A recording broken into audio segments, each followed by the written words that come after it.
सर्वांना रामकृष्ण हरी, जय हरी. खऱ्या अर्थानं आजचा जो दिवस आहे हा अत्यंत भाग्याचा दिवस असं म्हटलं तर काही वावगं ठरणार नाही.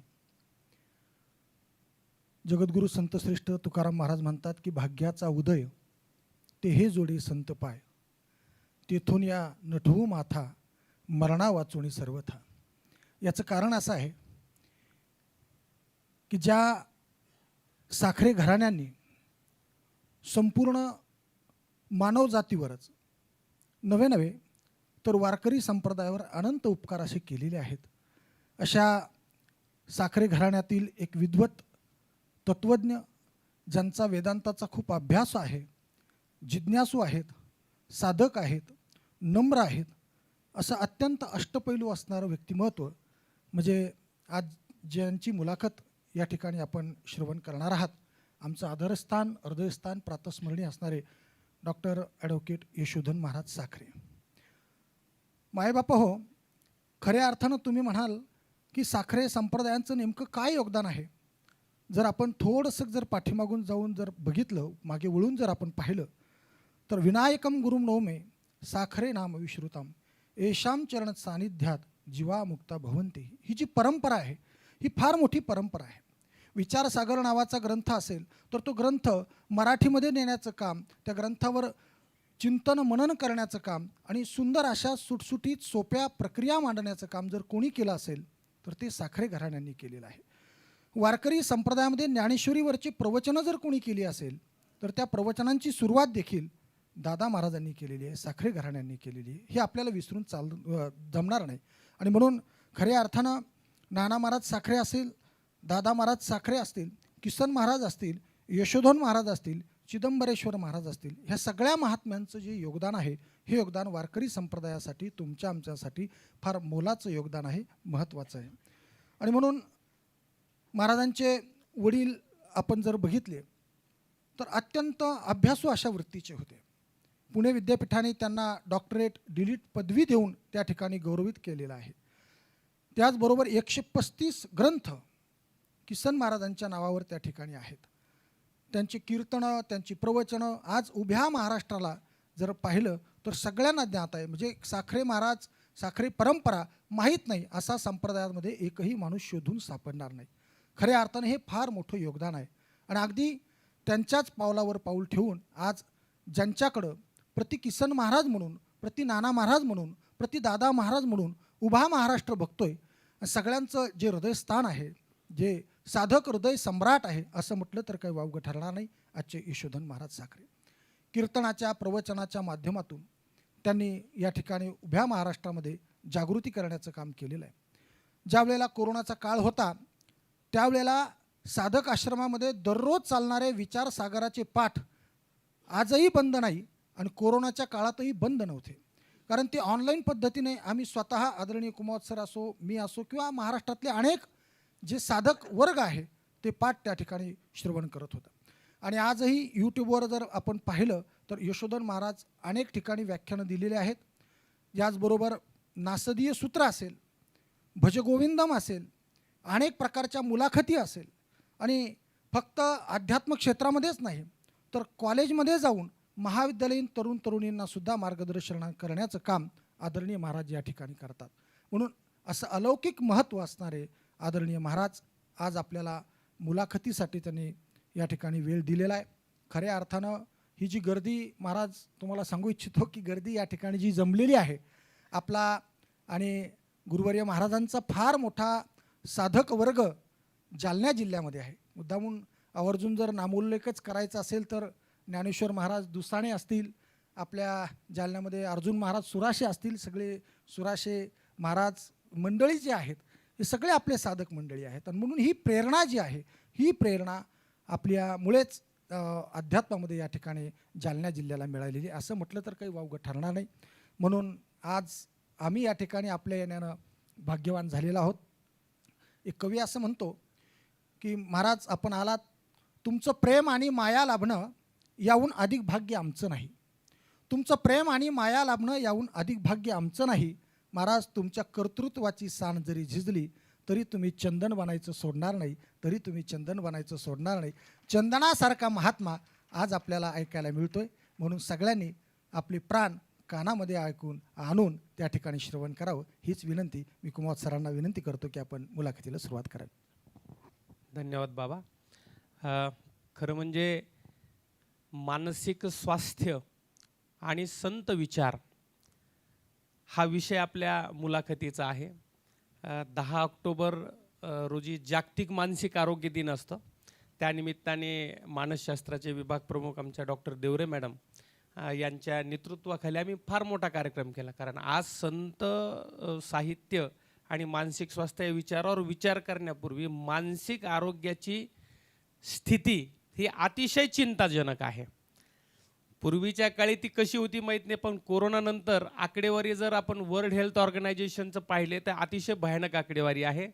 दर 8 व्यक्तींमागं 1 व्यक्ती मनोरुग्ण आहे आणि 15% प्रौढ हे आज मानसिक रुग्ण आहेत. दुर्दैवाची बाब आणखी एक अशी आहे की MBBSचे डॉक्टर्स आपल्याला अवेलेबल आहेत, पण सायकॅट्रिस्ट अवेलेबल नाहीत. आणि त्यामुळे एवढ्या गंभीर परिस्थितीमध्ये मानसिक आरोग्यावर आपण चर्चा करावी हा विषय महाराज आपल्याकडून यावा. आम्हाला खरोखर मोठा आनंद झाला की महाराजांनी या विषयावर चर्चा करण्यासाठी सांगितलं आणि तो सगळ्या आमच्या जिव्हाळ्याचाही विषय आहे. तेव्हा मुलाखतीला सुरुवात करताना पहिलाच एक प्रश्न आपल्यासाठी असा आहे, सगळ्यांना आपल्याला ऐकायला आवडेल की संत साहित्यामध्ये नेमकं मनाचं काय स्वरूप सांगितलेलं आहे, त्याच्यावर आपण चर्चा करून मग पुढे जाऊया. सगळ्यांना अभिवादन करतो. मनाच्या संबंधाने संत साहित्यामध्ये फार विचार आलेला आहे. किंबहुना आधुनिक मानसशास्त्र, त्या आधुनिक मानसशास्त्रामध्ये मनाच्या संबंधाने मन म्हणजे काय ह्याची व्याख्या योग्य रीतीने अजून केलेली नाही आहे. ते असं सांगतात की न्यूरॉन्सचे 2 भाग आहेत, एक लौकिक आहे, एक अलौकिक आहे. तो अलौकिक भाग म्हणजेच मन असं आधुनिक मानसशास्त्र सांगतं. माझा काही तो अभ्यासाचा विषय नाही आहे. पण संत वाङ्मयामध्ये मनाचा विचार खूप आलेला आहे. किंबहुना माऊली ज्ञानोबारायांनी मनाच्या संबंधाने सांगताना खूप विचार सांगितलेला आहे. वाया मन हे नाव एरवी कल्पनाचे सावेव, किंवा अजून दुसऱ्या पद्धतीने माऊली ज्ञानोबाराय सांगतात, संकल्पे सृष्टी घडी सवेची विकल्पोनी मोडी मनोरथाच्या उतरंडी उतरी आणि रची. आता मनाच्या संबंधाने सांगताना फक्त संत वाङ्मयाच्या परिघामध्ये आपल्याला न सांगता थोडंसं शास्त्रीय विचाराकडे आपण गेलं पाहिजे. तर मन म्हणजे काय, तर वेदांतशास्त्र मनाच्या संबंधाने सांगतं की संकल्प विकल्पात्मकम मनः. जे संकल्प करतं विकल्प करतं त्याचं नाव मन. तेच मौली सांगतायत ना, संकल्पे सृष्टी घडी सवेची विकल्पोनी मोडी मनोरथाच्या उतरंडी उतरी आणि रची. मन म्हणजे काय, तर एका क्षणामध्ये आपल्याला असं वाटलं की अरे ही मुलाखत ऐकायला जावं, दुसऱ्या क्षणाला बोर झाला तर निघून जावं, तिसऱ्या क्षणाला वाटतं अरे अजून पुढे काहीतरी ऐकायला मिळेल, पुन्हा परत यावं. म्हणजे एकेका क्षणामध्ये असे होणारे जे चढ उतार आहेत त्या चढ उतारांनाच मन असं सांगितलेलं आहे. आता शास्त्रात सांगतं मन निर्माण कसं झालं, म्हणजे मनाच्या पुढे विचार करत असताना मन हे निर्माण कसं झालं. आदरणीय महामंडलेश्वर महाराज इथे आहेत, त्यांचा भरपूर अभ्यास आहे या विषय संबंधाने. तर मनाच्या संबंधाने सांगताना पंचीकरणामध्ये थोडंसं आपल्याला गेलं पाहिजे. म्हणजे कसं आहे की चिंतन करताना मुलापासून जर चिंतन केलं तर त्याचं औषध आपल्याला सापडणं सोयीचं पडतं. वरवर चिंतन करून फक्त मलमपट्टी करून नाही चालणार. आता आधुनिक वैद्यकशास्त्र काय करतं, ताप आला की पॅरासिटामॉल घ्या म्हणतं, फक्त तापाची निवृत्ती करते, तापाचं मूळ बघत नाही. ताप म्हणजे काय, ते शरीराने जो बिघाड झाला आहे त्याला दिलेली निवृत्त करण्याकरता प्रतिक्रिया आहे. म्हणजे जे बॅक्टेरियाज तयार होतात ते बॅक्टेरियाज मारण्याकरता ते तापतं, बॅक्टेरियाला मारत नाही. त्याप्रमाणे मन म्हणजे काय ह्याचा विचार करताना पंचीकरणामध्ये आपण गेलं पाहिजे. अपंचीकृत पंचमहाभूतांच्या मिलित सत्वगुणापासून जे झालेलं आहे त्याचं मन, त्याचं नाव आहे मन.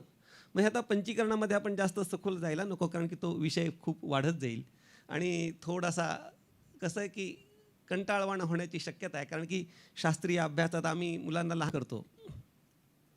मनाच्या संबंधाने संत साहित्यामध्ये फार विचार आलेला आहे. किंबहुना आधुनिक मानसशास्त्र, त्या आधुनिक मानसशास्त्रामध्ये मनाच्या संबंधाने मन म्हणजे काय ह्याची व्याख्या योग्य रीतीने अजून केलेली नाही आहे.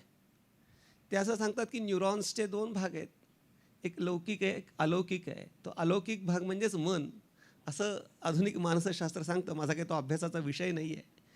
पण संत वाङ्मयामध्ये मनाचा विचार खूप आलेला आहे. किंबहुना माऊली ज्ञानोबारायांनी मनाच्या संबंधाने सांगताना खूप विचार सांगितलेला आहे. वाया मन हे नाव एरवी कल्पनाचे सावेव, किंवा अजून दुसऱ्या पद्धतीने माऊली ज्ञानोबाराय सांगतात, संकल्पे सृष्टी घडी सवेची विकल्पोनी मोडी मनोरथाच्या उतरंडी उतरी आणि रची. आता मनाच्या संबंधाने सांगताना फक्त संत वाङ्मयाच्या परिघामध्ये आपल्याला न सांगता थोडंसं शास्त्रीय विचाराकडे आपण गेलं पाहिजे. तर मन म्हणजे काय, तर वेदांतशास्त्र मनाच्या संबंधाने सांगतं की संकल्प विकल्पात्मकम मनः, जे संकल्प करतं विकल्प करतं त्याचं नाव मन. तेच मौली सांगतायत ना, संकल्पे सृष्टी घडी सवेची विकल्पोनी मोडी मनोरथाच्या उतरंडी उतरी आणि रची. मन म्हणजे काय, तर एका क्षणामध्ये आपल्याला असं वाटलं की अरे ही मुलाखत ऐकायला जावं, दुसऱ्या क्षणाला बोर झाला तर निघून जावं, तिसऱ्या क्षणाला वाटतं अरे अजून पुढे काहीतरी ऐकायला मिळेल, पुन्हा परत यावं. म्हणजे एकेका क्षणामध्ये असे होणारे जे चढ उतार आहेत, त्या चढ उतारांनाच मन असं सांगितलेलं आहे. आता शास्त्रात सांगतं मन निर्माण कसं झालं, म्हणजे मनाच्या पुढे विचार करत असताना मन हे निर्माण कसं झालं. आदरणीय महामंडलेश्वर महाराज इथे आहेत, त्यांचा भरपूर अभ्यास आहे या विषय संबंधाने. तर मनाच्या संबंधाने सांगताना पंचीकरणामध्ये थोडंसं आपल्याला गेलं पाहिजे. म्हणजे कसं आहे की चिंतन करताना मुलापासून जर चिंतन केलं तर त्याचं औषध आपल्याला सापडणं सोयीचं पडतं. वरवर चिंतन करून फक्त मलमपट्टी करून नाही चालणार. आता आधुनिक वैद्यकशास्त्र काय करतं, ताप आला की पॅरासिटामॉल घ्या म्हणतं, फक्त तापाची निवृत्ती करते, तापाचं मूळ बघत नाही. ताप म्हणजे काय, ते शरीराने जो बिघाड झाला त्याला दिलेली निवृत्त करण्याकरता प्रतिक्रिया, म्हणजे जे बॅक्टेरियाज तयार होतात ते बॅक्टेरियाज मारण्याकरता ते तापतं, बॅक्टेरियाला मारत नाही. त्याप्रमाणे मन म्हणजे काय याचा विचार करताना पंचीकरणामध्ये आपण गेलं पाहिजे. अपंचीकृत पंचमहाभूतांच्या मिलित सत्वगुणापासून जे झालेलं आहे त्याचं मन, त्याचं नाव आहे मन. म्हणजे आता पंचीकरणामध्ये आपण जास्त सखोल जायला नको, कारण की तो विषय खूप वाढत जाईल आणि थोडासा कसं आहे की कंटाळवाणं होण्याची शक्यता आहे. कारण की शास्त्रीय अभ्यासात आम्ही मुलांना लहान मुलांना शिकवतो हे पंचीकरण, पण आता तेवढा आपला वेळेची मर्यादा पण नाही. तर हे मन कसं झालेलं आहे तर सांगतात अपंचीकृत पंचमहाभूतांच्या मिलित सत्वगुणापासून हे मन निर्माण झालेलं आहे. तर अपंचीकृत म्हणजे काय की ही संपूर्ण सृष्टी झाली आहे, तर या सृष्टीमधले जे पदार्थ आहेत ते पंचमहाभूतात्मक आहेत. या पंचमहाभूतापासून वेगळा काही तुम्ही पदार्थ शोध लावू शकत नाही. एकही पदार्थ पंचमहाभूतापासून वेगळा नाही आहे. मग ही सृष्टी जेव्हा निर्माण झाली तेव्हा सृष्टी निर्माण होत असताना या पंचमहाभूतांचं एकीकरण झालं. ते एकीकरण होत असताना ते व्यवस्थित झालं. उगाच काही म्हणजे जेव्हा आपण एखादा चिवडा करतो, खिचडी करतो, तर बरोबर प्रमाणामध्ये ते पदार्थ टाकतो ना, त्याप्रमाणे या पंचमहाभूतांचं पंचीकरण होताना ते योग्य रीतीने झालं आहे. काही ठिकाणी 4 भाग, 5 भाग, 25 भाग अशा वेगवेगळ्या पद्धती तिकडे आपल्याला जायचं नाही, पण ही पंचमहाभूतं एकत्र झाली आणि एकत्र होऊन ते सगळं जग झालं. पण ही पंचमहाभूतं एकत्र होण्याच्या आधीची पंचमहाभूतं, ज्याला शास्त्रीय भाषेत तन्मात्रा किंवा शुद्ध पंचमहाभूतं म्हणतात, तर ती शुद्ध पंचमहाभूतं जी आहेत त्या पंचमहाभूतातला सत्वगुण काढला आणि त्या शुद्ध पंचमहाभूतांच्या सत्वगुणापासून जे तयार झालं त्याचं नाव आहे मन. आता पुढे प्रश्न येतो, मन आहे कुठे, मन नेमकं आहे कुठे. तर इथे आहे, इथे मनाने विचार केला म्हटलं की छातीवर हात ठेवतो आपण, तसं नाही आहे. तर मनाच्या संबंधाने शास्त्रकारांमध्ये थोडी मतभिन्नता आहे. एकच शास्त्रकारांचा विचार करतो आणि दुसरा आपल्या वेदांत शास्त्राकडे मी येतो.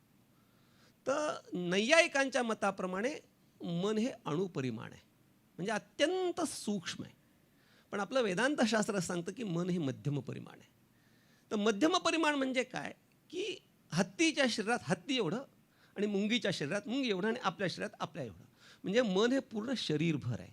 आता हल्लीच्या त्याला परिभाषेमध्ये नर्व्हस सिस्टीम असं ज्याला म्हणतात, त्या नर्व्हस सिस्टीमचं पूर्ण नाव मन आहे. म्हणजे इथेही संवेदना आहे, नखाती संवेदना आणि शिखेती संवेदना आहे. म्हणजे आपल्या पूर्ण शरीरभर जी संवेदना आहे, तर आपलं शास्त्र सांगतं की मन हे कसं आहे, मध्यम परिमाण आहे. म्हणून मनाचा विचार करताना जे संकल्प विकल्प करतं त्याला मन म्हणतात, अशी त्याची पहिली व्याख्या आहे.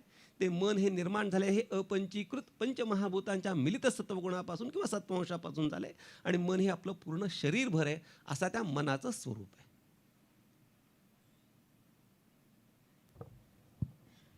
खूप सुंदर असं आपण मनाची व्याख्या या ठिकाणी केलेली आहे. आता संत वाङ्मयामध्ये जे मन आलेलं आहे, तर नेमकं आणि मानसशास्त्रामध्ये ज्याला मानसिक स्वास्थ्य, आता मगाशी सरही आपण बोलताना म्हटलं की मानसिक स्वास्थ्याचा फार मोठा प्रश्न आजच्या युगामध्ये त्या ठिकाणी निर्माण झालेला आहे. तर आपल्या दृष्टीनं मानसिक स्वास्थ्य म्हणजे नेमकं काय? मानसिक स्वास्थ्य म्हणजे काय, त्याविषयी बराच विचार सांगण्यासारखा आहे. आता 2-3 प्रकारांनी त्या विषयी आपल्याला सांगता येण्यासारखे मानसिक स्वास्थ्यामध्ये. पहिली गोष्ट आहे, मनाची चंचलता जर खूप वाढली, मनाचा वेग जर खूप वाढला, तर त्या मनाच्या अतिवेगामुळे मन आपलं अस्वस्थ होतं. किंबहुना मनाच्या स्वभावाच्या संबंधाने चंचलम ही मनः कृष्ण प्रमाथी बलवदृढम, आणि त्याचा निग्रह करणं वायुरिव सुदुष्करम असं भगवान सांगतात. म्हणून मानसिक स्वास्थ्य म्हणजे काय, तर आता वेदांत शास्त्राच्या दृष्टीने थोडंसं मानसिक स्वास्थ्याच्या संबंधाने सांगतो. आणि तुमच्या माझ्या बाबतीतही तेच आहे. म्हणजे तुम्ही असाल अपवाद, पण मी तरी त्याला अपवाद नाही. श्रोत्यांपैकी कोणी अधिकारी असू शकेल. तर मनाची गंमत काय होते, 2 गोष्टी आहेत की कधी कधी काही अनुकूल गोष्ट घडते, तर कधी कधी प्रतिकूल गोष्ट घडते. ब्रह्मलीन जोग महाराजांचे तुम्हाला याच्याकरता मी सांगतो. म्हणजे दादा नाना महाराजांकडे त्यांनी श्रवण खूप केलेलं आहे. तर जोग महाराजांनी त्यांच्या एका ग्रंथामध्ये फार सुंदर ह्याचा विचार सांगितलेला आहे की मनस्वास्थ्य म्हणजे काय. तर आपल्या जीवनामध्ये कधी अनुकूल गोष्टी घडतात, कधी प्रतिकूल गोष्टी घडतातच. त्याच्याबद्दल कोणी नाकारू शकत नाही. पण घडतं काय की अनुकूल गोष्ट जर आपल्या जीवनामध्ये घडली, तर अनुकूल गोष्ट घडल्यानंतर आपण एकदम हवेत जातो, आणि प्रतिकूल गोष्ट जर घडली तर एकदम डाऊन, एकदम लॅप्स. तर नवीन परिभाषेत सांगायचं लॅप्स होऊन जातो, पार कोसळून जातो आपण. खरं तर मराठी बोलताना इंग्रजी बोलू नये, पण इंग्रजी बोलल्याशिवाय मराठी कळत नाही. त्यामुळे कधी कधी मराठी बोलताना इंग्रजी शब्दांचा वापर करावा लागतो. म्हणजे अनुकूल गोष्ट घडल्यानंतर आपण खूप उंच जातो, हवेत जातो, आणि प्रतिकूल गोष्ट घडल्यानंतर आपण कोसळून जातो. आणि हे हवेत जाणं हेही मनाची अस्वस्थता आहे. आता आपण फक्त एकाच दृष्टीने विचार करतो की कोसळणं म्हणजे मनाची अस्वस्थता नाही आहे. कोसळणं जशी मनाची अस्वस्थता आहे, तशा अनुकूल गोष्टीनं हवेमध्ये जाणं हीही मनाची अस्वस्थता आहे. आणि आता काय झालं या कलियुगामध्ये की ही फार फास्ट रिस्पॉन्स देतो आपण.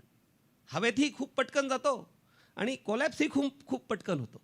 तर ब्रह्मलीन जोग महाराज असं सांगतात की या दोघांकडे रिस्पॉन्स देताना, प्रतिक्रिया देताना समतोल दृष्टीने प्रतिक्रिया दिली पाहिजे. म्हणजे माणसाला दुःख जसं पचवता आलं असं पाहिजे, तसं सुखही पचवता आलं पाहिजे.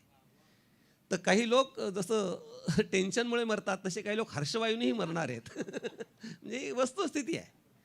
म्हणून मानसिक अस्वस्थता म्हणजे कोणत्याही टोकाला न जाता, म्हणजे आनंदाच्याही टोकाला जायचं नाही, दुःखाच्याही टोकाला जायचं नाही, समतोलपणानं. ठेविले अनंते तैसेची राहावे, चित्ती असू द्यावे समाधान. तीर्थरूप गुरुवर महाराज फार सुंदर सांगायचे. ठेविले अनंते तैसेची राहावे नाही, राहावंच लागतं. आपण काही म्हणजे जे प्रारब्धात आहे ते भोगावंच लागतं. तुम्हाला तिथे काहीच सवलत नाही, ज्याला मराठीत आपण एक्सक्यूज म्हणतो इंग्रजीमध्ये, काहीच तुम्हाला भोगणंच आहे. पण पुढची गोष्ट आपल्या हातात आहे, चित्ती असू द्यावे समाधान. म्हणजे चित्ताचा समतोलपणा.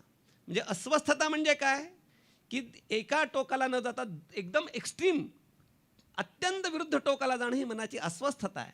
आणि दोघांनाही समतोल दृष्टीने बघणं, याचं नाव आहे मानसिक स्वास्थ्य. आणि वेदांतशास्त्र काय शिकवतं की अनुकूल परिस्थितीमध्ये अथवा प्रतिकूल परिस्थितीमध्ये मनाचा समतोल बिघडू न देणं.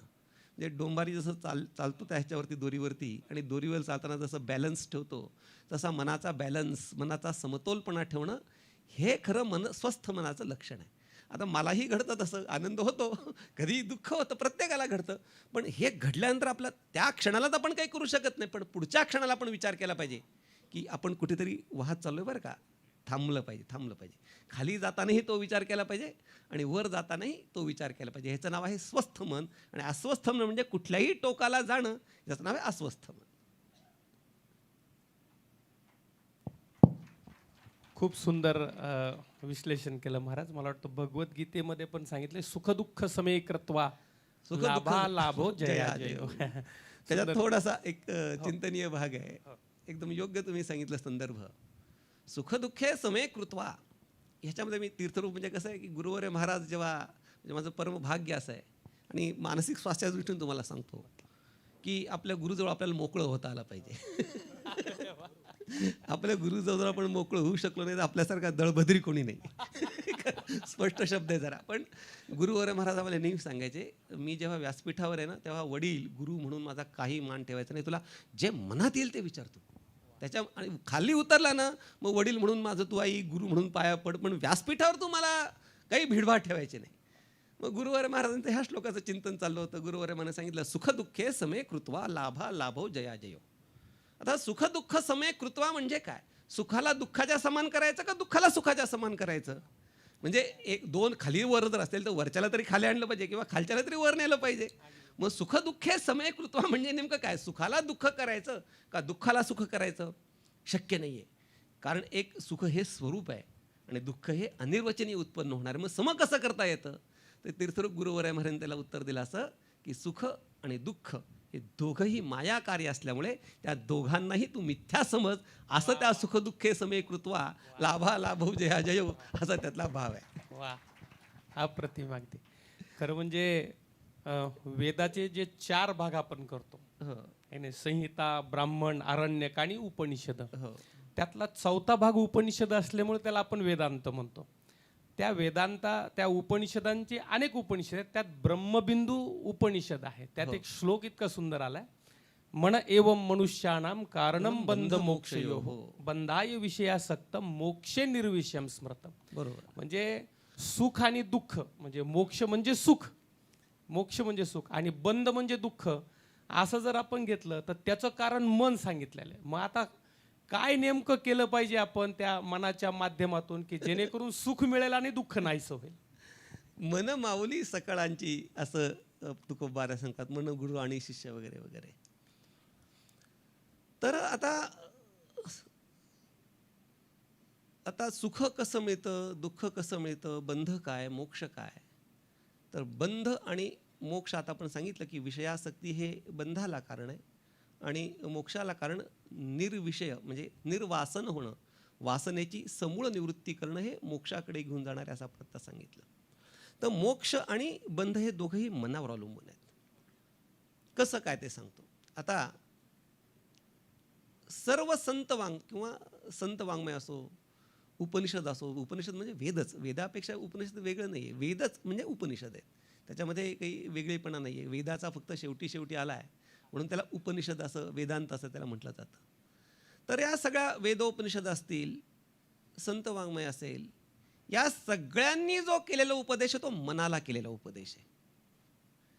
आणि मनाचा उपदेश फार सुंदर पद्धतीने सांगता येईल. आता का करायचा हे पहिल्यांदा सांगतो आणि मनाला उपदेश कसा केलाय त्याचा पहिल्यांदा विचार सांगतो. मनाला का उपदेश केलाय? आत्म्याला उपदेश करायचा उपयोगच नाही, नित्यमुक्त आहे तो काय बंध नाही, मोक्ष नाही, तो उपदेशाच्या पलीकडचा आहे तो. त्यामुळं एखादा विद्यार्थी असता, तुम्ही दोघंही डॉक्टरेट आहात, शिक्षक आहात, जे गेलेलाच आउट ऑफ स्कोप आहे त्याला उपदेश करून काहीच उपयोग नाही आहे. त्याप्रमाणे आत्मा आउट ऑफ स्कोप आहे, कशाच्या? उपदेशाच्या पलीकडे आहे. देह तर जड आहे, मग तो उपदेश नेमका कशाला आहे? तर तो उपदेश केलाय मनाला, उपदेश केलाय सगळा उपदेश. म्हणून उपदेश कोणाला केलाय? तर मनाला उपदेश. मौली ज्ञानोबाराचा उपदेश कोणाला करतात? मनाला. ऋणू झुणू रे भ्रमरा, सांडी तू अवगणू रे भ्रमरा. माऊलींची प्रतिभा ही अलौकिक आहे. म्हणजे माऊलींच्या विषयी जर बोलायला लागलो तर मग ते भावना वगैरे त्या येतील, म्हणून कुठेतरी आपण मर्यादा ठेवली पाहिजे. म्हणून मनाला उपदेश. ऋणू झुणू रे भ्रमरा. तर ऋणू झुणू रे भ्रमर म्हणजे मन येते. तर त्या मनाचा स्वभाव काय? ऋण झुणू हा मनाचा स्वभाव आहे. ऋण झुणू म्हणजे काय? मी माझं, मी माझं, मी माझं, मी माझं, हे मनाची रुणझुण आहे. आणि हा मना तुझा अवगुण आहे, तो तू टाक, असा मनाला उपदेश केला. मग मनाला उपदेश का केला, तर पुढे जाऊन माऊली ज्ञानोबा शेवटी सांगतात, परिमळ विद्गदू रे भ्रमरा. मनालाच का उपदेश केला, कारण तो विद्गद आहे. माऊलींची शब्द प्रभुता ही विद्गदू या शब्दात आहे. कोणत्याही डिक्शनरीमध्ये मला तो शब्द सापडला नाही. विद्गदू हा जो शब्द आहे तो कोणत्याही डिक्शनरीमध्ये मला सापडला नाही. पण ब्रह्मलीन दादांचे अनंत उपकार आपल्यावरती, ब्रह्मलीन गुरुजींचे अनंत उपकार, की ज्या महात्म्यांनी माऊलींचा गाथा, त्याचा भाव आपल्यासमोर आणून ठेवला, हे अनंत उपकार. तर त्याचा मनाला उपदेश का केला, तर तो विद्गद आहे म्हणून. तर बऱ्याच लोकांनी त्याचे अर्थ सांगितले, पण ते त्यांचं चूक म्हणण्याचा माझा अधिकार नाही, पण योग्य जो अर्थ तो मी तुम्हाला आपल्याला सांगतो. तर विद्गदू म्हणजे काय. आदरणीय लव्हितकर महाराजांनी सकाळी तो संदर्भ एका ठिकाणी दिला त्यांच्या अध्यक्षीय भाषणामध्ये. तर विद्गदू आणि काय, थोडंसं माझं काही जास्त अभ्यास नाही, पण संस्कृतचं प्राथमिक अध्ययन झाल्यामुळं आणि बेसिक्स गुरुवर्य महाराजांनी मला शिकवली, धातू म्हणजे काय, प्रत्यय म्हणजे काय. तर त्यामध्ये विद्गदू या शब्दामध्ये विद आणि गद असे दोन शब्द. विद ज्ञाने असा धातू आहे. तर विद्गद म्हणजे काय, जाणकार. कोण जाणकार आहे, तर भ्रमर ही विद्गद आहे आणि मन ही विद्गद आहे. तर भ्रमराला विद्गद का म्हणलंय, कारण की आता हे खरं फुल आहे. आता नवीन प्लॅस्टिकची फुलं आली आहेत, ह्याच्यापेक्षा सुंदर, म्हणजे खरं फुल खोटं वाटावं इतकी सुंदर ती प्लॅस्टिकची फुलं असतात. आणि त्या प्लॅस्टिकच्या फुलावर जर आपण सेंट मारला, तर सुंदर खरं दिसणाऱ्या प्लॅस्टिकच्या फुलाला सेंट मारला तर कुठला भ्रमर येऊन तिथं बसणार नाही आहे, कारण त्याला खरं खोटं कळतं. कारण का तो परिमळ विद्गदू, परिमळाच्या बाबतीत तो जाणकार आहे. त्याप्रमाणे हे मन सुद्धा परमेश्वराच्या जाणण्याबाबतीत जाणकार आहे, म्हणून मनाला उपदेश केलेला आहे. म्हणून मनाचा स्वभाव चंचल हा मनाचा स्वभाव आहे. पुन्हा त्या मनामध्ये चंचलता सोडून परब्रह्म स्वरूपाच्या ठिकाणी बाप रखुमादेवर शेवटी सांगतात, तू स्वस्वरूपी स्थिर हो. म्हणजे माऊली सुद्धा मनाला उपदेश करतात. आणि तुकोब आणि मनाला काय गंमत आहे, की मनाला बळजबी करून चालत नाही, मनाच्या कलाकलाने जायला लागतं. पती पत्नीमध्ये जर आपलं नातं चांगलं राहावं असं वाटत असेल तर कलाकलाने एकमेकांच्या घ्यावं लागतं. ते त्याप्रमाणे मनाला उपदेश करताना कलाकलाने करायला लागतो. मी नाही सांगत, तुकोबाराय सांगतात. किंबहुना आता तुकोबारायांचं सांगतो, आता तुम्ही सगळे वेदांताचे अभ्यासक आहात, तर मोक्षाकडे जायचं आपल्याला, पण मनापासून आपण आता सुटला नाही पाहिजे. म्हणजे कीर्तनकार कसा मूळ पालुपदावर आला पाहिजे. वाहवत वाहवत गेला आणि कुठे गेला आणि कुठे काय नाही, आपण जायचं मोक्षाकडे. आणि मनाच्या माध्यमातून मोक्षाकडे कसं जायचं. तर मनाच्या संबंधाने आपल्या शास्त्रामध्ये जी शमाधी षटक संपत्ती सांगितलेली आहे, त्या शमाधी षटक संपत्तीमध्ये पहिले शम आणि पुढे दम. म्हणजे शास्त्रकारांनी ती शब्दरचना करताना किती विचार केला आहे. म्हणजे शब्दच जर तुम्हाला कळला ना तो, कारण आता गुरुवर्य महाराज असतील, तर गुरुवर्य महाराजांनी नेहमी आम्हाला सांगितलं, तुम्ही तत्त्वज्ञानाचा विचार करण्याच्या पूर्वी शब्दाचा विचार करा. आता परीक्षेमध्ये प्रश्न जर आपण नीट वाचला तर त्याच्यातच उत्तर असतं, पण आपण प्रश्नच नीट वाचला आणि उत्तर लिहायची घाई करतो. त्यामुळे पहिल्यांदा प्रश्न नीट वाचला पाहिजे. त्याप्रमाणे मूळ शब्दाच्या गाभ्याकडे जर आपण गेलो तर तत्वविचाराची गरज पडते कधी कधी, पण तिथपर्यंत त्याची गरजच नाही. तर आता हे शमाधी षटक संपत्तीमध्ये दोन सांगितले, की शम आणि दम. तर दम या शब्दाचा अर्थ आहे इंद्रिय निग्रह.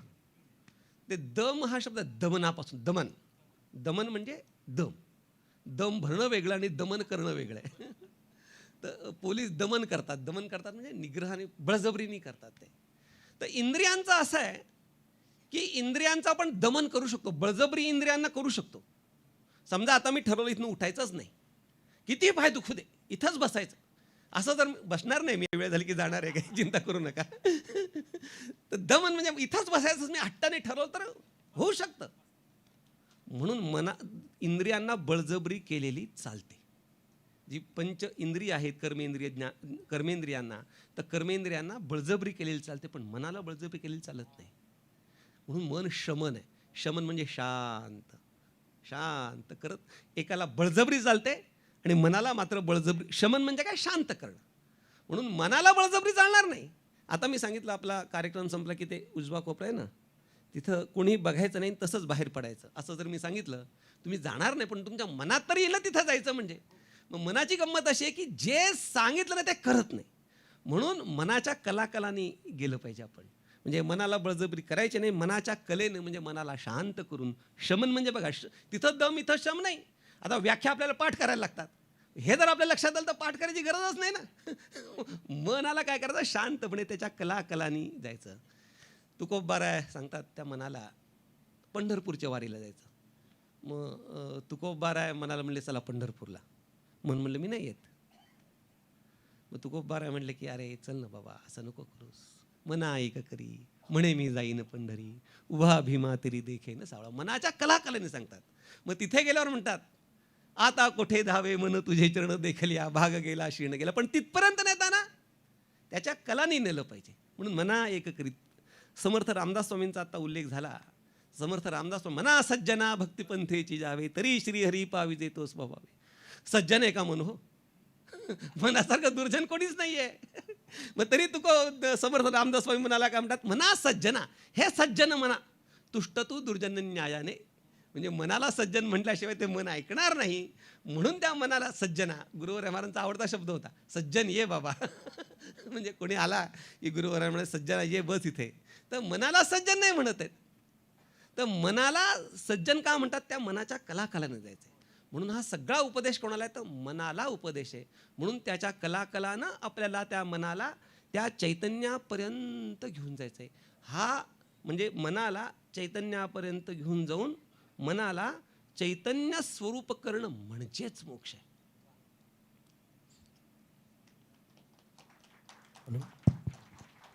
फार सुंदर अशी चर्चा या ठिकाणी मनाच्या संबंधानं महाराज आपण करत आहात.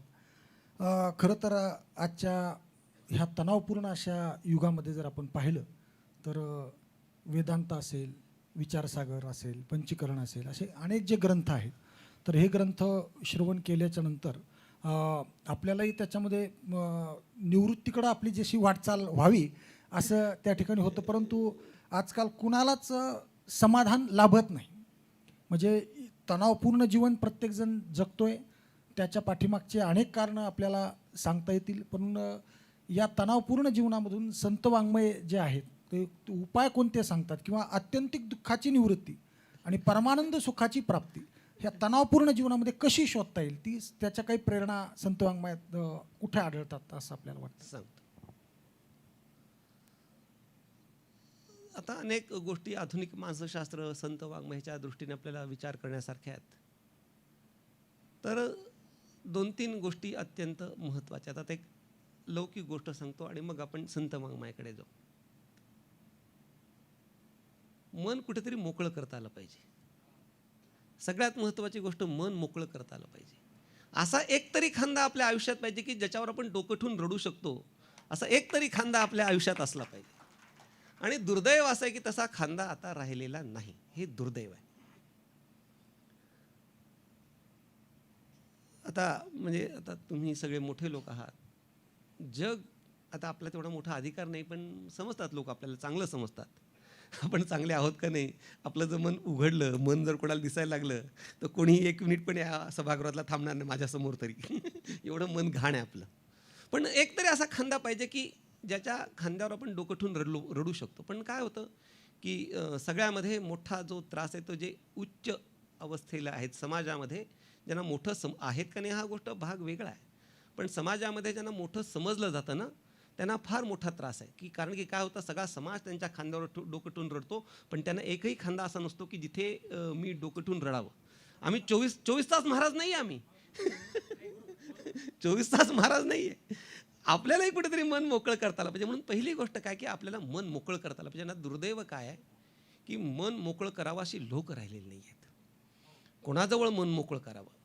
आणि मन मोकळं करताना आपण जर खरं बोललो, आता ते नाही सांगत दृष्टांत, एक विशिष्ट धर्माचा तो दृष्टांत म्हणून मी जास्त विस्तार नाही करत, त्याच्यात जात नाही. माझ्या हे सांगावं असं वाटतंय पण नाही सांगणार मी, काही मर्यादात स्थानाच्या. म्हणून काय होतं की आपण मन एखाद्याजवळ मोकळं करतो, पण ज्याच्याजवळ मन मोकळं करतो तो माणूस आपण त्याच्याजवळ केलेल्या गोष्टींचा दुरुपयोग करतो. हे दुर्दैव आहे.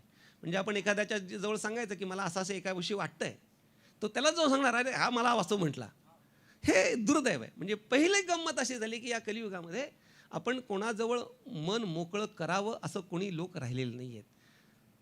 आपले आईवडील असतील, आपले बंधू असतील, कुणीतरी आपल्या आयुष्यात असं पाहिजे की जिथे आपण मन मोकळेपणानं सांगू शकतो. एखादा मित्र तरी असावा. किंबहुना तुम्हाला सांगतो की आपल्या वारकरी संप्रदायामध्ये ही मन न मोकळं करता आल्यामुळे अनेक मोठे मोठे लोकांना आपण गमावून बसलो. म्हणजे संप्रदायामध्ये सुद्धा गमावून बसलो, धार्मिक क्षेत्रातही अनेक लोकांना गमावून बसलो. का? ॲट दॅट पोझिशन त्यांना मन मोकळं करायला कोणी नाहीच आहे, कोणीच सापडत नाही. सामान्य माणसाकडे मन मोकळं करावं तर हा आपल्यासारखाच आहे. म्हणजे आपल्या मोठेपणाचे, महाराजपणाचे, शहाणपणाचे बूट, चपला, कपडे कुठेतरी उतरवले पाहिजेत. आपल्या आईजवळ, आपल्या पत्नीजवळ, आपल्या मित्राजवळ कुठेतरी आपण महाराजपणा सोडला पाहिजे. हे आपल्याकरता, माझ्या स्वतः करता येते. म्हणजे मन मोकळं आपल्याला कुठेतरी करता आलं पाहिजे. हा पहिला भाग आहे. आणि या ताणतणावाच्या जीवनामध्ये जगताना माऊलींचाच अभंग आहे. मन हे राम झाले, मन हे राम झाले, प्रवृत्ती ग्रासोनी कैसे निवृत्तीसी आले. नामभक्ती सगळ्यांवरचा रामबाण उपाय, ऑल इन वन नामभक्ती आहे. म्हणजे या ताणतणावामध्ये जर आपल्याला सगळ्याचा समतोल साधून आनंदानं जगायचं असेल तर मन हे राम झाले, मन हे राम झाले, प्रवृत्ती ग्रासोनी कैसे निवृत्तीसे आले. मौली ज्ञानोबा फार सुंदर सांगतात. म्हणजे सुंदर सांगतात, सांगण्याचा अधिकार पण काय त्यांचं मोठेपणा सांगणार. मौलींचं वैभव फार मोठं आहे, फार. म्हणजे तुम्हाला एक सांगतो महत्त्वाची गोष्ट की परवाच मी सांगितलं की गाथा आपल्याशी बोलली पाहिजे. माऊली नाही बोलणार आपल्याला, कारण ते नाथ महाराजांची तेवढी आपली एवढी योग्यता नाही आहे. म्हणजे नाथ महाराजांशी माऊली बोलले कारण ती तेवढी अधिकार त्यांचा नाथ महाराजांचा, पण आपल्यात नाही तेवढा अधिकार. म्हणून आपल्याला जर मानसिक स्वास्थ्य त्या जगन्नाथ स्वामी नयन पथगामी भव तुमे, श्रीमदाद्य शंकराचार्य जगन्नाथाला प्रार्थना करतायत, तू नयन पथगामी व्हावं माझं, अशी कोणाला प्रार्थना जगन्नाथाला करतात. मग त्याप्रमाणे आपल्याला आपल्या जीवनामध्ये जर मानसिक स्वास्थ्य पाहिजे असेल तर माऊलींची गाथा, ज्ञानेश्वरी, भगवद्गीता या आपल्या नयनपथगामी झाल्या पाहिजेत. म्हणजे आपल्या आयुष्यामध्ये आपल्याला वाट दाखवणाऱ्या त्या झाल्या पाहिजेत. म्हणजे त्या आपल्याशी बोलले पाहिजेत. कोण? भगवद्गीता, ज्ञानेश्वरी आपल्याशी बोलली पाहिजे. म्हणून हे करण्याकरता काय, भगवंताचं नामस्मरण हे अत्यंत महत्त्वाचं आहे. मन हे राम झाले. आत्ताच सरांनी सांगितलं रामराज्य वगैरे, तर ती थोडासा वेगळा आहे विषय. पण राम झाले म्हणजे काय, रामस्वरूप झाले. राम म्हणजे काय, ब्रह्मस्वरूप झालं. तर मन ब्रह्मस्वरूप का झालं? तर भगवंताचं नाव मी घेतलं. त्या भगवंताच्या नामाचा महिमा एवढा आहे की मनाचा मनपणा गेला, मन हे रामरूप झालं. ते मानसासी केले देशोधडी, असं मौली ज्ञानोबा एका अभंगाला सांगतात की मनाला मी देशोधडीला लावलं. तर देशोधडी लावणं काही हे चांगलं नाही आहे, पण मौली सांगतात मी मनाला देशोधडीला लावलं. तर मनाला देशोधडीला लावणं म्हणजे काय, म्हणजे आता मोक्षाकडे आपल्याला जायचं. तर देशोधडीला मनाला लावायचं म्हणजे नेमकं काय करायचं. तर मनाचा मन म्हणजे काय, आता आपण व्याख्या केली की संकल्प विकल्प करणं हे मन. त्याला इंग्रजीमध्ये नवीन 4 फोल्ड्स म्हणतात. म्हणजे मन, बुद्धी, चित्त, अहंकार, हे 4 फोल्ड्स आहेत. किंवा आता आपल्या चतुष्ट आहे. तर आपल्या ह्याच्यामध्ये सांगायचं झालं तर मन एकच आहे, अंतःकरण एकच आहे, पण जे काम करतं त्याच्याप्रमाणे त्याला. आता तुम्ही इथे आहात महाराज झाला, उद्या तुम्ही शिकवायला लागला सर झाला, म्हणजे आहात तुम्ही तेच, पण जे कार्य करता त्याच्यानुसार त्याला ते नाव दिलं जातं. तर त्याप्रमाणे अंतःकरण तेच आहे, पण अंतःकरण काय काम करतं त्याच्यावरती त्याला मन म्हटलं जातं. कधी निश्चयात्मिका वृत्ती बुद्धी, संकल्प विकल्पात्मकं मनम, चिंतन करतं ते चित्त, आणि अहंकरोती ती अभिमान, असं त्या ठिकाणी सांगितलेलं आहे. तर मनाचा देशोधडीला लावणं किंवा मनाचा मनपणा निवृत्त करणं म्हणजे काय, तर मनाचं स्वरूप काय. म्हणजे आता मनाला जर, आता कसं आहे की एखाद्याला जर फसवायचं असेल तर स्वरूप कळलं पाहिजे, सुधारायचं असेल तरी स्वरूप कळलं पाहिजे, आणि फसवायचं असेल तरी स्वरूप कळलं पाहिजे. आता मनाला संपवायचं आहे, मग मनाचं स्वरूप काय आहे की संकल्प विकल्प करणं म्हणजेच मन. आणि मनाला देशोधडीला लावणं म्हणजे मनाचं संकल्प विकल्प करणं थांबवणं, त्याला निश्चल करणं, याचं नाव आहे मनाला देशोधडीला लावायचं. म्हणून मन हे राम झाले. तर मन हे राम झाले म्हणजे काय, तर मन हे ब्रह्मरूप झालं. आता ते कसं करायचं त्याच्याविषयी अनेक मार्ग आहेत. आता मी सांगितला नामभक्ती हा एक मार्ग आहे. म्हणजे नामभक्ती हा एक मार्ग आहे. दुसरा भक्ती, भगवत भक्ती हा दुसरा मार्ग आहे. आणि तिसरा मार्ग आहे योगाभ्यास. तर योगशास्त्र त्याचं मूळ प्रयोजनच काय आहे? तर योगशास्त्राचं प्रवृत्तीनिमित्त सांगताना महर्षी पतंजली सांगतात, योगस्तु चित्तवृत्ती निरोधा. मन हे चंचल आहे, मन हे पळणार आहे, आणि त्या पळणाऱ्या मनाला शांत करणं हाच काय आहे? योग आहे. आणि त्याला दुसरा मार्ग सांगतात, ईश्वर प्रणिधानाद्वा. आणि मनाला जर मनाची अस्वस्थता तुम्हाला जर दूर करायची असेल तर त्याच्याकरता तुम्ही भगवत भक्ती करा. आणि त्याच्या पुढचा भाग सांगतो तुम्हाला की तुम्हाला मनामध्ये वाईट विचार येऊ नये असं वाटत असेल तर निष्काम कर्म करा, असं भगवद्गीतेनं सर्व संत वाङ्मयांनी सांगितलेलं आहे.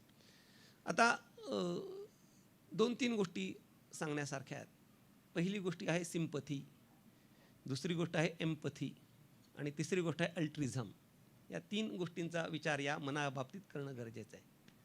तर सिम्पथीपेक्षा पुढे एम्पथी थोडं एम्पथी म्हणजे सहवेदना. सहवेदना म्हणजे तुका म्हणे सुख पराविया सुखे, अमृत हे मुखे सर्वतसे, किंवा दुखवी आणिकाच्या दुःखे. इकडे आपल्याला जायचं, म्हणजे मनाला स्वस्थ करण्याकरता कुठे जायचं आहे? ही सहवेदना आपल्या ठिकाणी असली पाहिजे, एम्पथी. ती एम्पथी जर आपल्याकडे असेल तर ती आपल्याला मनस्वास्थ्याला मदत करणारी. आणि एक सांगितलं अल्ट्रिझम.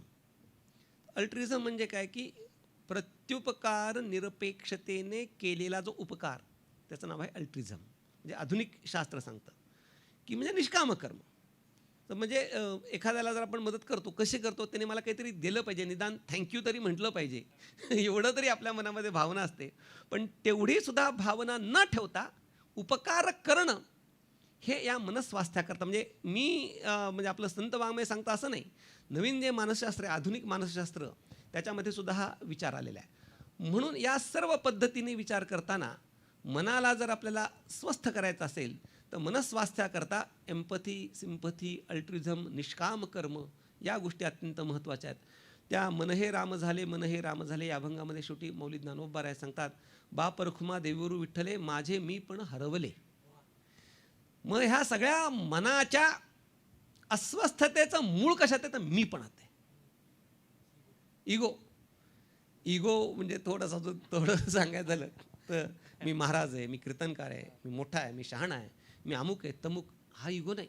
मी देह आहे, हा इगो पहिला अहंकार कुठला? मी देह आहे. जो मी नाही त्याला मी समजणं हा पहिला अहंकार आहे. म्हणून माझे मी पण ज्या वेळेला हरवतं.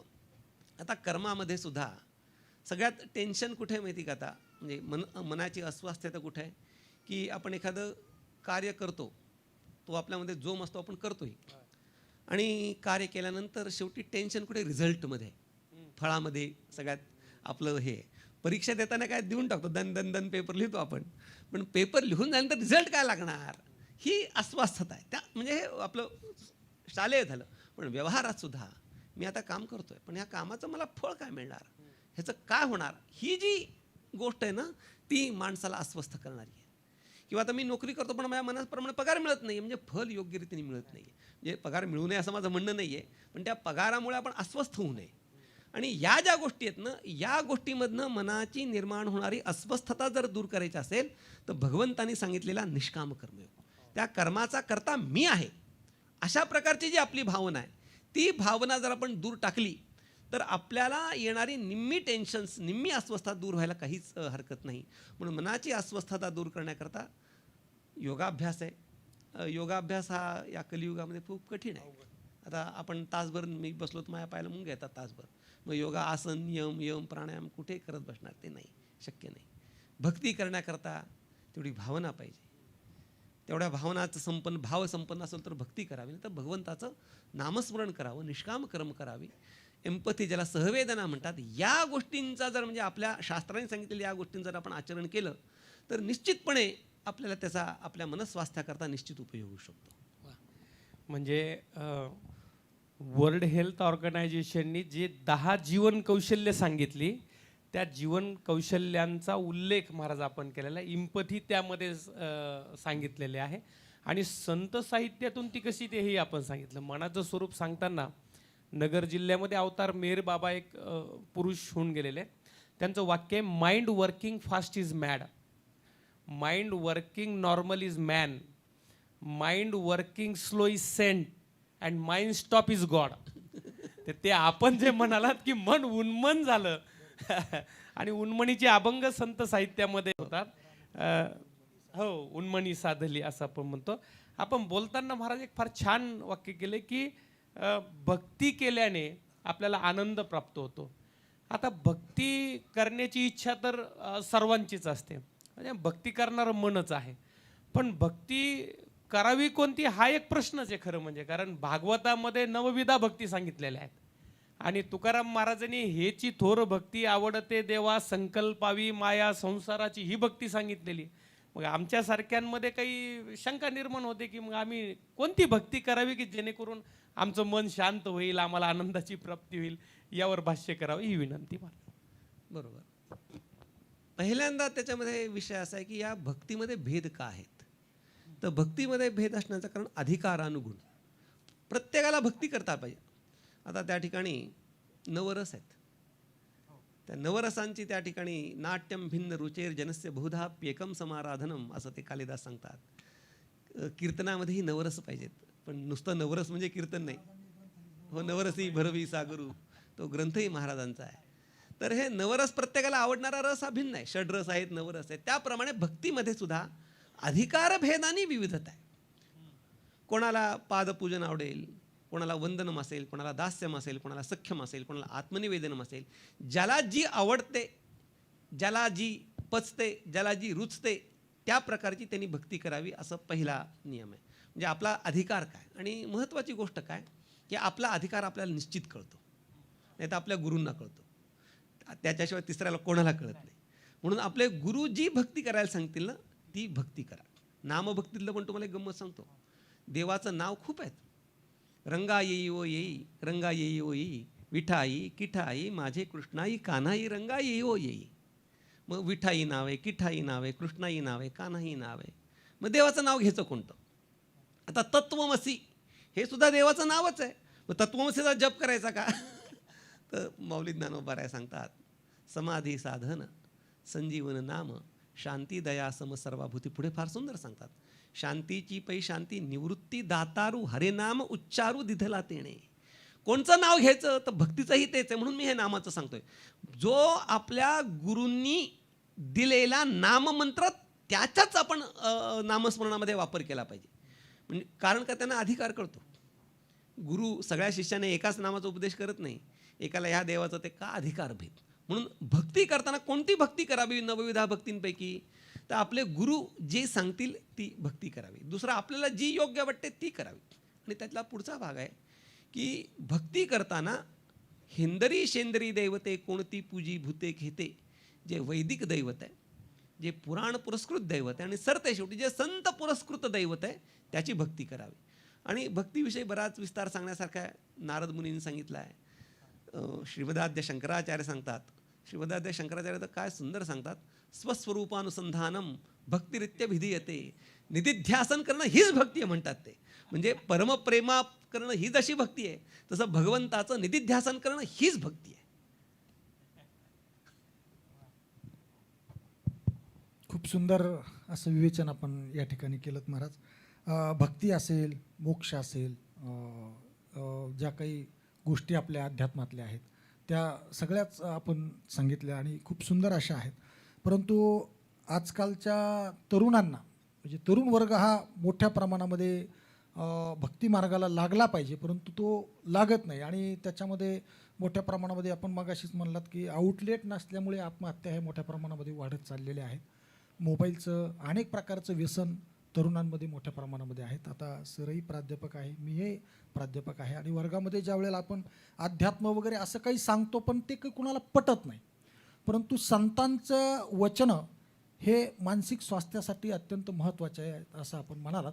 तर तरुण इकडं येण्यासाठी किंवा आजचा तरुण हा मोठ्या प्रमाणात बिघडलेला आहे किंवा वारंवार असा त्याच्यावर आरोपही केला जात असतो, तर ते कितपत योग्य वाटतं आणि त्यांनी इकडं येण्यासाठी नेमकं काय करावं, काय सूचना आपण कराल. पहिल्यांदा तुम्ही आता खूप आता सर तर त्या शिक्षकांना शिकवायच्या शाळेत शिकवतात. ते फार महत्त्वाचं आहे. खरं शिक्षकांना शिक्षित केलं पाहिजे. पण हे तत्त्वज्ञान सांगताना कसं सांगितलं पाहिजे म्हणजे हे तत्त्वज्ञान पोचलं पाहिजे पिढीपर्यंत. परंतु इट शुड गेट पर्क्युलेटेड, ज्याला पाझरणं म्हणतात. धबधबा नको. कसं की संत हे सांगतात, संत ते सांगतात, हे विवेक म्हणजे हे वैराग्य हे हे हे हे नाही पटत त्या लोकांना, नवीन मुलांना नाही पटत. ते म्हणतात अरे हे काय फालतू टाईमपास चालला, निघा बाहेर. म्हणजे आपण जर हे सांगायला लागलो तर उद्या लेक्चरला बसणाऱ्यांची संख्या फार कमी होऊन जाईल. मग हे पर्क्युलेट झालं पाहिजे. पर्क्युलेट म्हणजे पाझरलं पाहिजे. ज्याप्रमाणे माऊली ज्ञानोबारायांनी नवरसी भरवी सागर करवी उचित काय ते काय वाचे बरवे कवित्व कवित्वी रसिकत्व रसिकत्वी परतत्व स्पर्शू जैसा. तर मौलिक ज्ञानोबारायांनी तत्त्वज्ञान सांगितलं, जगद्गुरू तुकोबारायांनी तत्त्वज्ञान सांगितलं. परंतु आपण सकाळी बघितलं की जे कवी लोक होते ते कवी लोक त्या अभंगांकडे ओव्यांकडे काव्यदृष्टीने बघत होते. आणि माऊलींचं काव्य नाहीच ते, ती आर्ष प्रस्फुरण आहे. म्हणजे क्षरा अक्षरा वेगळा तुका पाहे निगमकळा बोले विठ्ठल प्रसादे, किंवा माझे असत्यवादाचे तप वाचा केले बहुत कल्प म्हणून गीतेचे महाद्वीप पातलो प्रभू. तर आपलं हे तत्त्वज्ञान माऊली ज्ञानोबाराय दृष्टांत देतात, भावार्थ दीपिकेचं वर्णन करतात, तेव्हा सगळ्या गोष्टी वाटतात. पण थोडं बारकाईने बघितलं की तिथून ते तत्त्वज्ञान पाझरतं, पर्क्युलेट होतं आहे, तिथे पाझरते तत्त्वज्ञान. त्याप्रमाणे आपण जेव्हा मुलांना नवीन तत्त्वज्ञान सांगतो तेव्हा तत्त्वज्ञानाच्या परिभाषेत सांगितलं नाही पाहिजे. गुरुवार महाराजांचा कथाविहार नावाचा ग्रंथ आहे, गोष्ट आहे, पण गोष्टीत काहीतरी तत्त्व आहे. मग हळूहळू असं पर्क्युलेट करत, म्हणजे एकदम तत्त्वज्ञानाचा मारा न करता व्यावहारिक उदाहरणं, अरे तू असं कर, त्याचं म्हणजे वस्तू महात्म्य ज्ञानजन्य भक्तीमध्ये प्रवृत्त होण्याकरता म्हणजे वस्तू महात्म्य ज्ञान पाहिजे. म्हणून जाणते नाही गुरुभजीचे, गुरुचं भजन जाणत्याने गुरुभजन केलं पाहिजे. एक दृष्टांत सांगतो आपल्याला. तर आपल्या आश्रमामध्ये ब्रह्मलीन तात्या महाराज होते. तर ब्रह्मलीन तात्या महाराज हे मेडिकल म्हणजे इंग्रजांचे डॉक्टर होते. सेकंड वर्ल्ड वॉरमध्ये पूर्ण युरोपामध्ये वैद्यकीय सेवा देण्याचं त्यांनी काम केलं. फार मोठे महात्मा, म्हणजे त्यांच्यासारखा महात्मा आपल्या या संप्रदायाला लाभला, आपलं काहीतरी म्हणजे संप्रदायाचं दैव आहे. तर एकदा काय झालं की आपल्या आश्रमामध्ये एक झाड होतं. त्या एक शेतकरी, पूर्वी आपला आश्रम जंगलात होता, आता ते सगळं लोक जवळ आले. आम्ही लोकांजवळ नाही गेलो, लोक जवळ आले. मग ते एक झाड होतं आश्रमाच्या दारात आणि ते खूप औषधी झाड होतं. आणि एक गुराखी पाणी प्यायला आश्रमात यायचे ते जनावर राखणारे. तो एक गुराखी यायचा आणि आलं की ते तुडवायचा आणि जायचा असं ते करायचं. तात्यानं म्हणले अरे तुडवत जाऊ नका रे बाबा, काय तुला एवढं कळतं का नाही. तरी त्यांनी काय सोडलं. मग दुसऱ्या वेळी बोला अरे हे झाड असं आहे की या झाडाची जर पान खाल्लं तर हे होतं, साल खाल्ली तर हे होतं, वास जर घेतला तर म्हणले क्षयरोग निवृत्त होतो. एवढं सांगितलं, तुडवू नको वगैरे काहीच सांगितलं नाही. मग दुसऱ्या दिवशीपासून त्यांनी तुडवणं बंद केलं, तिसऱ्या दिवशी आळं केलं, चौथ्या दिवशी पाणी टाकायला लागलं. म्हणजे त्या वस्तूचं महात्म्य त्याला कळालं. तर या मुलांना देव धर्म नका सांगू, तुम्हाला हे करायचं आहे ना, तू असं कर ना. आता ते तू त्याला ध्यान कर, प्राणायाम, तू काय कर, तुला जर टेन्शन आलं ना तर तू श्वासावर लक्ष केंद्रित कर, असं तू सांग. असं जर आपण त्याला सांगितलं, म्हणजे एक परिभाषा वेगळी मांडायची, म्हणजे त्यांच्या भाषेमध्ये. म्हणजे मौलिक ज्ञानोबारायचं आपल्याकरता आपल्या भाषेमध्ये बोलते झाले, आपल्या भाषेतनं त्यांनी तत्त्वज्ञान सांगितलं. तसं जी नवीन पिढी आहे त्या नवीन पिढीला जर तत्त्वज्ञान सांगायचं असेल त्यांच्या भाषेत, त्यांना तत्त्वज्ञान आणि ब्रह्मन्वय नाही तेच सांगायचं शेवटी. पण तिथपर्यंत येण्याकरता पहिल्यांदा तुला जर टेन्शन येतं ना, थोडंसं तू शांत बस, तुझ्या श्वासाकडे लक्ष केंद्रित, म्हणजे काय प्राणायामच आहे ना. पण त्याला तसं सांगायला पाहिजे. म्हणजे आधुनिक पिढी बिघडली असं नाही आहे, पण कसं आहे की वातावरण सगळं विचित्र झालं आहे. हे मोबाईलने महाराज लोक सुद्धा बिघडायला लागले, तर मुलं बिघडतील याच्यामध्ये काय नाही बोले. ते गुरुवार महाराजांच्या शब्दात सांगायचं तर पुतना मावशी आहे. म्हणजे पूर्वी टी व्ही पुतना होती, आता मोबाईल. पूर्वी घरात पुतना होती, आता खिशात पुतना आली आहे. त्यामुळं या मुलांना म्हणजे ही पिढी खरंच आश्वासिक पिढी आहे, इतकी बुद्धिमान आहे. म्हणजे मी त्याच मुलांमध्ये राहतो. म्हणजे मी जवळजवळ 2-2.5 वर्ष इंजिनियर मुलांना मी शिकवायचं काम करायचो. माझं इंजिनिअरिंग ग्रॅज्युएशन झाल्यानंतर सीडॅकमध्ये मी डाटाबेस मॅनेजमेंट वगैरे 8-10 तास लेक्चर्स घेऊन मी शिकवायचो त्यांना. आणि गुरुवार महाराजांचा एक वैभव सांगतो तुम्हाला. म्हणजे माझे गुरु आहेत म्हणून नाही, वडील नाही, वैभव. तर भटकर सरांची आणि गुरुवार महाराजांची भेट झाली. पाठ त्यावेळेला ऑनलाईन, म्हणजे आता आपण आता ऑनलाईन शिकलं, पण 1996 मध्ये गुरुवार महाराजांनी भटकर सर ऑनलाईन पाठ घ्यायचे. 96 साली, की जेव्हा इंटरनेट 120 रुपये तास होतं. तर गुरुवार महाराजांनी आमच्या आळंदीमध्ये सीडॅकचं डॅक नावाचा कोर्स सेंटर, तिथं मी शिकवायचो. तर गुरुवर्य महाराजांनी त्या मुलांना शिकवलं. जे इंजिनियर मुलं आहेत, तर तिथं गुरुवर्य महाराजांनी, भटकर सरांनी एक विषय दिला होता, द नेचर ऑफ माइंड, मनाचं स्वरूप म्हणजे काय. तर त्या मुलांना गुरुवर्य महाराजांनी त्यावेळेस मनाचं स्वरूप सांगितलं, त्यांच्या भाषेत सांगितलं, त्यांना पटेल ही दृष्टांत सांगितले. आणि गुरुवर्य महाराजांचं एक वैशिष्ट्य होतं की डॉक्टर समोर असला तर डॉक्टरीचेच दृष्टांत द्यायचे, इंजिनियर असला तर इंजिनियरचे दृष्टांत, वकील असला तर म्हणजे सगळ्या क्षेत्रात सगळ्या. त्याप्रमाणे त्या मुलांना पचेल रुचेल त्यांच्या परिभाषेत जर आपण सांगितलं. आणि ही मुलं खरंच भावसंपन्न आहेत, नक्की भावसंपन्न आहेत. किंबहुना आपली पिढी जेवढी भावसंपन्न होते त्याच्यापेक्षा ते जास्त भावसंपन्न आहेत. पण त्यांच्या भावनेला योग्य रस्ता चॅनलाइज करणं जे म्हणतात ना, ते घडत नाही. त्याकडे मोबाईल, टी व्ही आणि व्यसनाधीनता लोकांना कसं आहे माहिती आहे का. एक गंमत सांगतो, आता माझा तो अनुभव नाही, तर ते आता व्यसनाधीन म्हणतात किक बसते काय ते काय प्रत्येक शब्दाची किक असते. तर त्याला सांगायचं, ते न घेता तुला किक बसून घ्यायची का, तू देवाचं नाव घे. अशा परिभाषेमध्ये जर आपण त्यांना सांगितलं तर निश्चित त्याचा म्हणजे त्यांच्या भावनेला चॅनलाइज करणं, योग्य मार्ग दाखवणं. आणि आपल्यासारखे लोक काही आहेत म्हणून काहीतरी आशा आहे. म्हणजे या शिक्षण क्षेत्रामध्ये बाबाजी असतील किंवा आपण असाल, तर काही लोक असे आहेत की कसं आहे की तुम्ही या संप्रदायाचे पाईक आहात आणि शिक्षक झालात, ही महत्त्वाची गोष्ट आहे.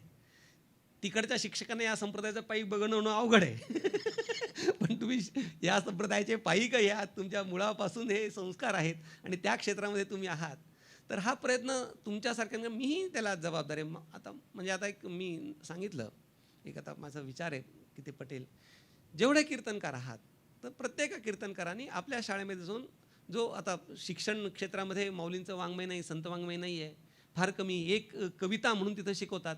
माझं एक म्हणणं आहे, पण किती लोक ऐकतील माहीत नाही, तर कीर्तनकारांनी अभंग शिकवला पाहिजे जाऊन तिथं त्या शाळेत. निदान आपल्या शाळेत, तुम्ही ज्या शाळेत शिकलाय ना, तर 10वीच्या वर्गाला तो अभंग एक शिकवा ना. असं जर आपण केलं तर तुमच्यासारखे काही लोक आहेत जे खरंच या संप्रदायाचे पाईक आहेत, हे संस्कार तुमच्यावरती आहेत. आणि नुसतं संस्कार असून चालणे, तुम्ही तसे वागणारे आहात. आणि कसं आहे की वडील जे जे करीती तया नाव धर्म ठेविती, येरही आचरती सामान्य सकळ यद्यदा आचरती. आपण खूप सुंदर म्हणालात की कीर्तनकारांनी त्या ठिकाणी कविता वगैरे शिकवली पाहिजे. बऱ्याचदा असं होतं की आता कोणत्याही अभंगामध्ये प्रवेश करायचा असेल तर त्याला अनुबंध चतुष्टय, अधिकारी, प्रयोजन वगैरे हे सर्व गोष्टी त्याला माहीत असणं अत्यंत गरजेचं काम आहे. नाहीतर त्याचा अर्थही तो फार वेगळा घेतो. की जसं आपण म्हणालात की ठेविले अनंते तैसेची राहावे मगाशी आपल्या बोलण्यामध्ये, तर बऱ्याचदा याचा उपहासात्मक दृष्टीनं लोक म्हणतात ठेविले अनंते तैसेची राहावे, चित्ती असू द्यावे समाधान, म्हणजे संतांनी सांगितलं काहीच करायचं नाही. बऱ्याचदा त्याचा अर्थही असा होतो. ते गप्प सांगतो, आमच्या आश्रमात एक बोर्ड लावला आहे, जिथली वस्तू तिथे ठेवा. म्हणजे जिथे ओरिजिनल जागेवर आहे तिथे ठेवा. मग मुलं काय म्हणतात, जिथं पडली तिथंच ठेवा. आता त्याच्याकरता तुम्हाला उपाय सांगतो मी. आता तुम्ही शासनामध्ये आहात तर हा उपाय तुम्ही करा. प्रत्येक, आता तुम्ही ह्याला QR कोड दिलेला आहे, प्रत्येक कवितेला QR कोड दिला आहे. तर एक असं करावं की जे खरेच अभ्यासक आहेत तर त्या अभंगावरचं एक कीर्तन त्या सर्व्हरवरती रेकॉर्ड करून अपलोड करावं आणि त्या कीर्तनाचा QR कोड त्या पानावरती द्यावा. म्हणजे तो QR कोड स्कॅन केला की त्या मुलाला त्या अभंगावरचं कीर्तन ऐकायला येईल. असं काहीतरी केलं म्हणजे नवीन टेक्नॉलॉजी जी आहे ना, त्या टेक्नॉलॉजीचा आपण कुठनं कसा काय वापर करू शकू तो आपण निश्चित, म्हणजे प्रत्येक टेक्नॉलॉजी इतकी सुंदर आहे. आता माझा एक नवीन प्रकल्प चालू आहे. आजच सकाळी मी चर्चा केली की बोट, म्हणजे कसं की आता हे ChatGPT आहे, तर ChatGPT जेव्हा तुम्हाला उत्तर देतं ते बोट म्हणतात, त्याची विचार करण्याची पद्धती. तर ChatGPTमध्ये जेव्हा आपण प्रश्न टाकतो ना, तर ते सगळं पाश्चात्य दृष्टीनेच उत्तर देतं. ते भारतीय संस्कृतीने उत्तर देत नाही. मग त्या ChatGPTला आपल्याला त्या AIला इंडिजिनियस करायचं, भारतीय करायचं आहे. त्या ChatGPT किंवा जेवढं काही AI मॉडेल्स आहेत त्या AI मॉडेलला आता आपल्याला भारतीय करायचं आहे. तर ती भारतीय पद्धतीने त्या AIने उत्तर देण्याकरता त्याला इनपुट्स, आपल्याकडनं जे इनपुट देणं आहे, तर भारताकडनं त्या AIमध्ये काहीच टाकलं जात नाही, फक्त आपण यूज करतोय. जे दिलं पाहिजे ना ते आपण काहीच देत नाही आहे. म्हणून त्या AIला भारतीय संस्कृतीचं इनपुट देण्याकरता आता माझा प्रयत्न चालू आहे. आता साधकांनी वागावं कसं ह्याच्याकरता पहिला एक ठाण्याच्या आमच्या एक मॅडम आहेत पटवर्धन म्हणून, तर त्या माझ्या मागे लागल्यात, हे करा करा करा. पण दुर्दैव असं आहे की ते कीर्तन प्रवचनाला नाही म्हणता येत नाही, ते बळजबरी जावंही लागतं. आणि अशी महत्त्वाची जी चिरस्थायी कामं आहेत ते नाही त्याच्यामुळे होत.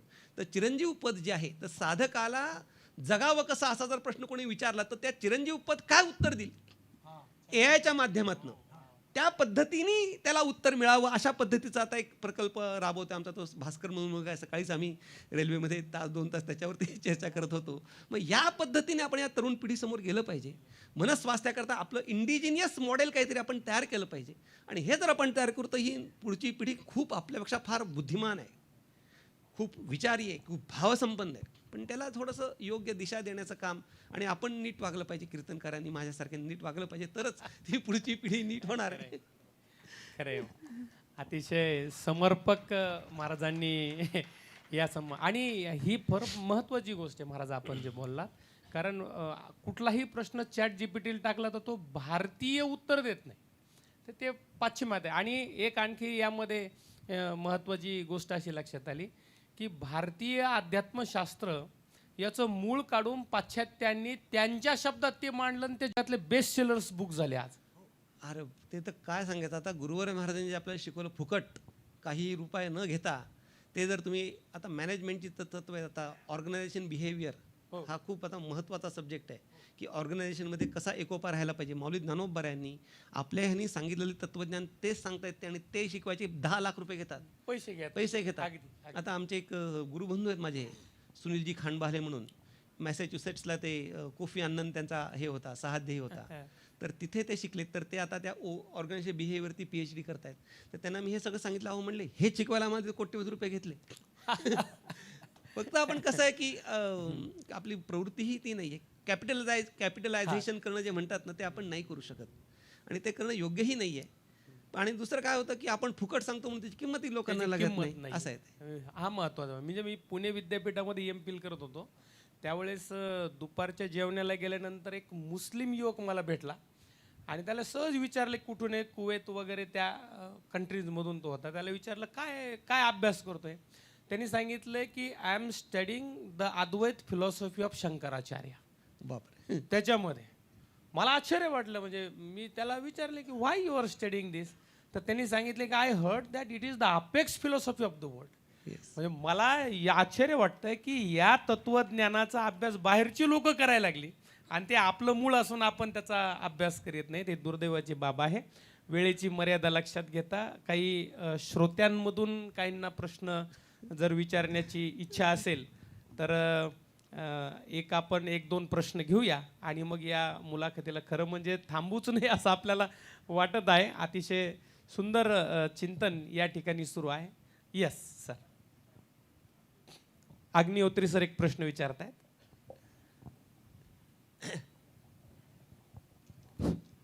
सर मला कल्पना आहे की माझ्या बाजूला माझी पत्नी बसलेली आहे आणि ती मानसशास्त्राची आहे आणि मी भौतिकशास्त्राचा आहे.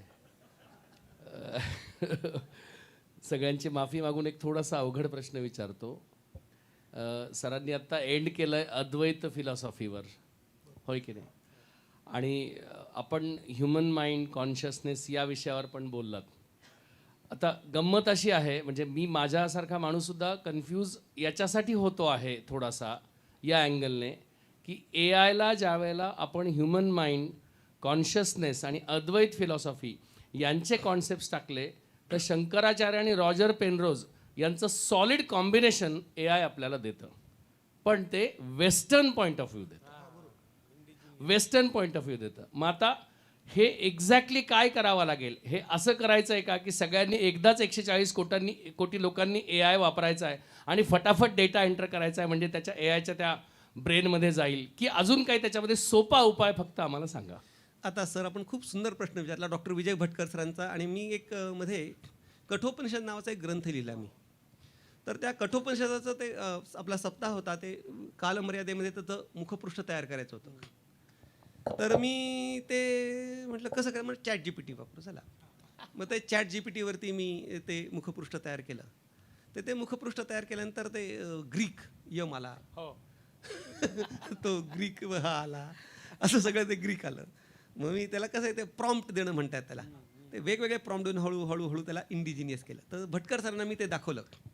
तर सर म्हणले बापरे कोणत्या चित्रकारानं काढलं हे? तर सर म्हणलं ChatGPT. बापरे.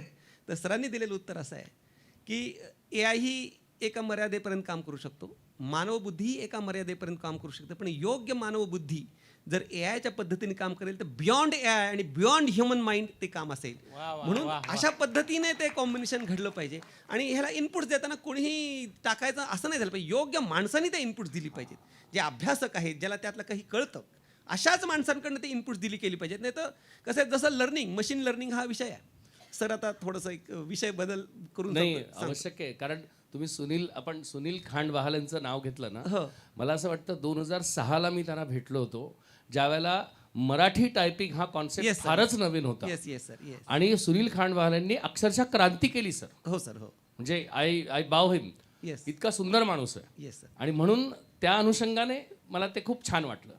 आता भारतीय संस्कृतीचा आणि AIचा तुम्हाला मी हे सांगतो. आता मराठी जे आपण कोणी असाल तर संस्कृत म्हणजे एक आपल्याला प्रश्न येतो की सारांश काढा, की एक उतारा दिला असतो मोठा, त्याचं सारांश काढा. तर त्याचं सारांश काढणं हे मानवी बुद्धीचं काम आहे, AIचं काम नाही ते. मग AIकडनं जर ते करून घ्यायचं असेल तर त्या सारांश काढण्याकरता मॅथमॅटिकल मॉडेलिंग, आता आपण भौतिकशास्त्राचे अभ्यासक आहात, त्याचं आपल्याला मॅथमॅटिकल मॉडेलिंग करायला लागतं. आणि मॅथमॅटिकल मॉडेलिंग करून आपण त्याला ती इनपुट देऊन मशीन लर्निंग ज्याला म्हणतात, ते मशीन लर्निंग करून त्यातनं आपण ते आउटपुट बरोबर काढू शकतो.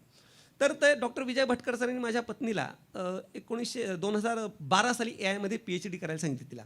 तर तिने 12मध्ये AIमध्ये PhD तिने चालू केली, आर्टिफिशियल इंटेलिजन्समध्ये. तेव्हा AI नाव पण नव्हतं, पण भटकर सर हे क्रांतदर्शी, त्यांना पुढचं दिसायचं. ते म्हणाले की आता तू हे करशील इमेज प्रोसेसिंग, ते नको, आता तू AIमध्ये कर. तर त्यांनी सांगितलं की जिस्ट ज्याला म्हणतो आपण, तर कोट्यवधी पानं असतात. आता समजा खेळाचे कोट्यवधी पानं येतात, हे मोठे मोठे मंत्री लोक असतात, IAS ऑफिसर असतात, त्यांना जिस्ट पाहिजे असतं. आम्हाला एवढं वेळ नाही, थोडक्यात सांगा. तर ते जिस्ट काढणं हे मानवी बुद्धिमत्तेचं काम आहे. मग गुरुवारे महाराज, माझी पत्नी आम्ही बसलो होतो की कसं करायचं हे, काय त्याचं मॅथमॅटिकल मॉडेलिंग कसं करायचं, कशाचं सारांश काढायचं. मग गुरुवारे महाराज आम्ही बसले असताना आमची चर्चा चालू होती, म्हणजे ब्रेन स्टॉर्मिंग ज्याला म्हणतात, अगदी मेंदूला झिंजण आणणार आहे. ते आमचे पाठ जर कधी तुम्ही आश्रमात ऐकले तर मेंदूला झिंजण येणारे पाठ चालायचे गुरुवारे महाराजांचे. तर ते कसं काढायचं, मॅथमॅटिकल मॉडेलिंग कसं करायचं. मग गुरुवारे महाराज म्हणले, अरे सोपं आहे, उपक्रमोपसंहारो अभ्यासोपुरताभ्रम अर्थवादोपपत्तीचा लिंगन तात्पर्य निर्णय. जिस्ट काढण्याकरता ही मॅथमॅटिकल मॉडेलिंग आहे. म्हणजे पूर्वमीमांसेने उपक्रम काय, उपसंहार काय, त्याची एका वाक्यात आहे, अर्थवाद काय, त्याचं ग्लोरिफिकेशन कशाचं केलं, असे ते 7 पॅरामीटर्स आहेत. त्या 7 पॅरामीटर्सलाच तुम्ही मॅथमॅटिकल मॉडेलिंग करा, म्हणजे त्याला मॅथमॅटिकल फॉर्म्युलेमध्ये बसवा.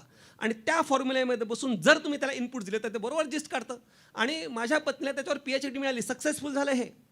म्हणजे या भारतीय तत्त्वज्ञानानुसार माणसाची बुद्धिमत्ता जे करू शकतं ते मॉडेलिंग करून त्याचं जिस्ट निघू शकलं, हे भारतीय तत्त्वज्ञानाचं वैभव आहे. वा, फार सुंदर. आणखी एक शेवटचा प्रश्न घेऊ आणि मग आपण या ठिकाणी थांबूया. सर, आम्ही तमाम मंडळी या तरुण पिढीबद्दल नकारात्मक बोलत असताना आपण एकटे असे सकारात्मक बोलताय, म्हणून माझा हा प्रश्न आहे की फेथलेसनेस हा जो तरुण पिढीचा गुण आहे, म्हणजे अश्रद्धा आणि मनस्वास्थ्य याचा निश्चितच संबंध आहे. तर याच्या संबंधात आपण काय बोलाल, या फेथलेसनेस हा शब्द चुकीचा आहे. त्याचं कारण सांगतो. श्रद्धामयोयम पुरुषो योयात श्रद्धस्य एव सहा मौलिक ज्ञानोबाराय सांगतात, ऐसे निहा सकळू जगडंबरू निखळू श्रद्धेचाची केवळू ओतला असे. प्रत्येकजण सश्रद्ध आहे, म्हणजे फक्त त्याला श्रद्धा म्हणतात त्याला कळत नाही, एवढंच फक्त फरक आहे.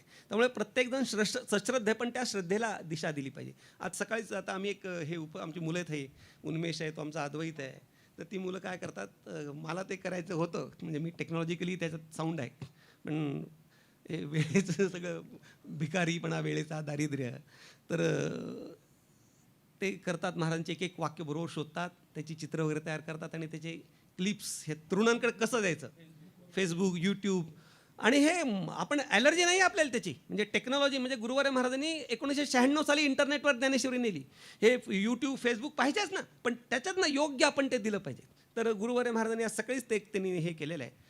तर त्याच्यामध्ये कायद्विजू श्रद्धा म्हणते यासाठी पाते जो नये किरीटी कायद्विजू अंत्यज घृष्टी अंत्यजून हे गंगोदक जरी जाहले ते मध्य भांडा आले तरी ते काही केल्या पेऊ नये विचारी पा. श्रद्धा योग्यच आहे, पण श्रद्धेचा मार्ग योग्य पाहिजे. गंगोदक हे शुद्धच आहे, पण गंगेचं पाणी जर दारूच्या भांड्यात आलं, आता दारूचे महापूर वाहत आहेत, तर दारूच्या भांड्यामध्ये गंगेचं पाणी पिऊन काही सांगायची आता वेळ नाही आहे. मग गंगा पवित्र आहे, पण गंगा पवित्र असली तरी दारूच्या भांड्यात आली तर ती गंगेचं पाणी स्वीकार करू नये. त्याप्रमाणे श्रद्धा ही आहेच, पण श्रद्धेला पण योग्य दिशा दिली पाहिजे. आणि श्रद्धेला योग्य दिशा कुठे श्रद्धा ठेवावी, योग्य म्हणजे श्रद्धा ठेवताना हलवोनी खुंटा हादी करावा बळकट. तुकोबाऱ्या सांगतात श्रद्धा ठेवताना खुंटा. गंमत काय, श्रद्धा ठेवतो खड्ड्यात जातो म्हणतो आपण चुकीच्या. अरे बाबा ती वेळ नाही रे. श्रद्धा ठेवण्याच्या पूर्वी हे सगळं करायला पाहिजे होतं. श्रद्धा ठेवल्यानंतर खड्ड्यात गेल्यानंतर काही उपयोग नाही आहे, मग जाणंच आहे त्याच मार्गाने. म्हणून सश्रद्ध प्रत्येक जण हे फक्त श्रद्धा ठेवताना योग्य ठिकाणी खालवोनी खुंट आधी करावा बळकट अशा प्रकाराने आपण श्रद्धा ठेवली तर ही पुढची पुढे नक्कीच आश्वासक आहे आणि आपल्यापेक्षा ती मुलं चांगली तयार होतील. आता नवीन एक फॅड आहे गीता. प्रत्येक जण मला गीता समजायची का, चुकीच्या मार्गाने चुकीची गीता समजून घेत आहेत, ते अयोग्य गीता समजून घेतात. पण गीता समजून घेण्याची मुलांना इच्छा निर्माण झाली आहे ना. मग आपण कमी पडतोय, आपण समोर गेलं पाहिजे. आपल्याकडे मॅन पॉवर कमी की जी योग्य पद्धतीने गीतेचा अर्थ सांगू शकेल. एक पिढीच्या पिढी फळीच्या फळी निर्माण होण्याची गरज आहे की जी या मुलांसमोर योग्य अर्थ नेऊन सांगेल. अशी एक फळीच्या फळी जर निर्माण झाली तर निश्चितच योग्य काहीतरी होऊ शकतं. वा, खूप छान. म्हणजे चांगलं आहेच, पण चांगलं सांगणाऱ्यांची कमतरता आहे. ती जर निर्माण झालं तर निश्चित खरं म्हणजे तरुण पिढी ही चांगली, फार सकारात्मक आणि मनस्वास्थ्यासाठी सकारात्मकता आवश्यक आहे. महाराज आपल्या बोलण्यातूनही ते जाणवलेलं आहे. अतिशय सुंदर मनस्वास्थ्य, मानसिक आरोग्य आणि संत विचार. संतांच्या म्हणजे महाराजांच्या, आदरणीय महाराजांच्या सांगण्यावरून लक्षात आलं आणि संतांचा अनुभव पण. म्हणजे ज्ञानेश्वर महाराजांनी बोलावं की आनंदुरे आजी आनंदुरे सबाई अभ्यंतरी अवघा परमानंदुरे. आमच्या नाथ महाराजांनी बोलावं अवघेची त्रैलोक्य आनंदाचे आता चरणी जगन्नाथा चित्त ठेले. म्हणजे सगळ्या संतांचा अनुभव आनंद आनंद आनंद. तुकाराम महाराजांचा आहे की आनंदाचे डोही आनंद तरंग, आनंदाची अंग आनंदाचे. हे सगळे संत आनंदाचे. पण आमच्या लोकांकडे बघितलं आणि त्यांना विचारलं कसं काय चाललं तर ते मात्र जरा बरे म्हणतात. आणि मग महाराजांच्या शब्द सांगितलं घ्या बरं काहीतरी हातात आणि म्हणा बरं आनंदी आहे का, तर ते म्हणतात तसं नाही, झाकली मूठ 1.25 लाखाची. म्हणजे सगळे दुःखी आहेत, पण या दुःखावर उपाय म्हणून संत विचार हा अतिशय प्रभावी आहे. त्या संत विचारामधलं संत मन हे अतिशय स्वस्थ, चांगलं आणि सकारात्मक जर झालं तर मला वाटतं या संपूर्ण चर्चेचा जो निष्कर्ष आहे तो आहे मन करारे प्रसन्न सर्व सिद्धीचे कारण. महाराज आपण आमच्या म्हणजे ऋषीबाबांचं म्हणणं आहे की निष्कर्षात्मक काही विधान आपण आता सरांनी खूप सुंदर संतांचे दाखले देऊन सांगितलं की आनंदुरे आजी आनंदुरे. सगळ्या संतांनी काही नसताना आनंद अनुभवला आणि आमच्याकडे सर्व काही आहे, पण आम्ही कुणीही पहा तर अध्यात्मक परमार्थ करणाऱ्यांचाही मनामध्ये आनंद नाही आणि संसार करणाऱ्याचं तर संसार दुःखमुळंच आहे. मग कुठेही तो आनंद शोधून सापडत नाही. मग त्याकरता म्हणजे जी आता आपण गुरुवर्य महाराजांकडे त्या ठिकाणी चिंतन केलेलं आहे, मनन केलेलं आहे, निपाणीकर गुरुजींकडे आपलं अध्ययन झालेलं आहे आणि स्वतः वडीलच गुरुवर्य असल्या कारणानं आपलं संपूर्ण हयात त्याच्यामध्ये गेलेली आहे. तर अशा कोणते उपाय किंवा आम्हाला संदेश म्हणून किंवा कोणती दिनचर्या आम्ही करावी आणि त्या दिनचर्येनुसार आमचंही जीवन आपल्यासारखं आनंदमय होईल, हीच एक भावना, हाच एक प्रश्न. संदेश वगैरे देण्याचा मी काही एवढा मोठा नाही, अधिकार नाही. बरं तुम्ही आता मी एवढं बोललो तुम्हाला, मग माझ्या जीवनात काही झाले का नाही याचा परिणाम, हा सगळ्यात मोठा भाग आहे. का फक्त लोकांसांगे ब्रह्मज्ञान आपण मात्र कोरडे पाषाण. निश्चित माझ्या जीवनामध्ये त्याचा परिणाम झालेला आहे. म्हणजे मी काही देव बघितला नाही, अनुभवला नाही, पण निदान पक्षी. आता आपणही जेवढे लोक पारमार्थिक आहेत त्यांनी थोडंसं अंतर्मुखून विचार करा. आपण दुःख होतं, आनंद होतो, आपण कोलॅप्स होतो, पण गंमत काय होते की म्हणजे वाईट झालं तर काय झालं काय, पण समजा एखाद्या माणसाच्या जीवनामध्ये एखादा प्रसंग आला तर त्या प्रसंगाने जर तो 2 दिवस रडत असेल तर आपण 1च दिवस रडतो, हे निश्चित.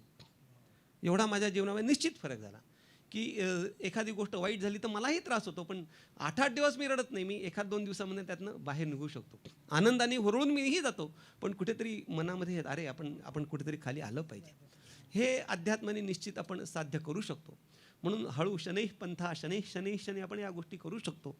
आणि संदेश वगैरे देण्याचा काही माझा अधिकार नाही. भगवंताचं नामचिंतन करावं, परोपकार करावे, निष्पाप होऊन काम करावं. काम करताना निष्पाप, ज्याला इनोसंटली म्हणतो, असं निष्पापून सगळा कष्ट करायचे पण इनोसंटली कष्ट करावेत. आणि या भारतीय संस्कृती सांगितलेल्या गोष्टीचा आपण अवलंब करू तर निश्चित काय सांगू झाले काहीच्या बाई, काहीच्या काही झालं बोलू शकत नाही अशी अवस्था. म्हणजे आनंदाचे डोही म्हणजे किती आनंद झाला तुम्हाला अरे सांगताच येत नाही. अनिर्वचनीय स्वरूपाचा आनंद आपल्या सगळ्यांच्या जीवनामध्ये अवतरावाने अभिव्यक्त. आपण आनंदरूप आहोत.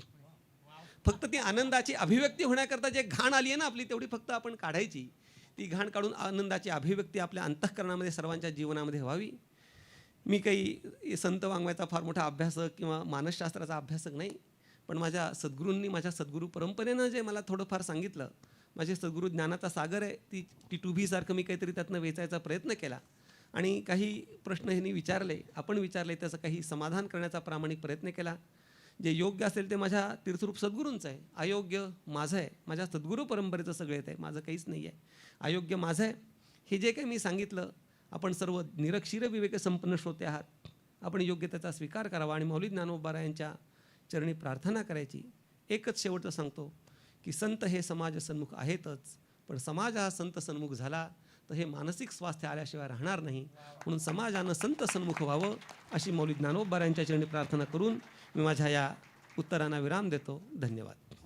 खूप सुंदर असं हे मुलाखतीचं सत्र या ठिकाणी पार पडलेलं आहे. मित्र हो, हा सगळा जो प्रपंच आहे, आमचे आदरणीय ढवळे सर सांगत असतात की शब्दांच्या विचाराच्या भट्टीत जेव्हा माणसाचा जीव जळतो, बरं का महाराज, शब्दांच्या विचाराच्या भट्टीत जेव्हा माणसाचा जीव जळतो, खरं सांगतो मायबापांनो, तेव्हाच जगण्याचा खरा अर्थ कळतो, तेव्हाच जगण्याचा खरा अर्थ कळतो. आणि तो जगण्याचा अर्थ आम्हाला समजावा, उमजावा, की जो आनंद संतांनी घेतला तो आनंद तुम्हा आम्हा प्रत्येकाच्या जीवनामध्ये यावा, याचसाठी केला होता अट्टहास. आणि म्हणून महाराज या ठिकाणी आलात.